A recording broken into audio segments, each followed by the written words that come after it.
Tu veux savoir quelle est la différence entre une photo banale et une photo incroyable? Bienvenue dans ce nouveau tuto photo et aujourd'hui on va parler de timing. Oui, ça peut sembler absolument évident et pourtant le fait d'attendre le moment décisif peut tout changer. Regarde cette scène, une ruelle dans Singapour. La photo est ok, mais si je déclenche maintenant, bon, il n'y a rien de spécial. Mais moi à ce moment-là, qu'est-ce que je me dis? Je me dis c'est une rue qui n'est pas touristique, c'est comme un chemin de traverse pour les habitués, les travailleurs de l'ombre. Et ça aussi, ça représente l'essence même de Singapour. Donc là, je me dis que si j'attends un peu, je peux obtenir ça.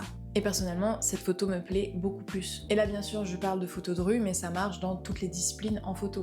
Capter un mouvement, un alignement, un geste qui donnera finalement vie à ta photo. Et ça, tu le prépares, tu peux l'anticiper. Donc la petite astuce, choisis ton cadre avant et attends que la scène vienne à toi. Et c'est là que la magie opère. Je pense notamment à l'astrophotographie. On va choisir un lieu qui n'aura pas beaucoup de pollution lumineuse. On va chercher un jour où la lune ne sera pas présente. On va voir si la voie lactée passe parfaitement là où on souhaite et à quelle heure il faudra revenir pour prendre sa photo. Plus tu anticipes, moins tu laisses de place au hasard, plus tu as de chances d'obtenir la photo que tu veux. Et si tu veux en savoir plus sur les fondamentaux de la photographie, j'ai créé un e-book 100% gratuit. Donc pour l'obtenir, je te laisse commenter e-book dans les commentaires et je t'enverrai le lien. Et n'oublie pas de t'abonner pour plus de conseils photos.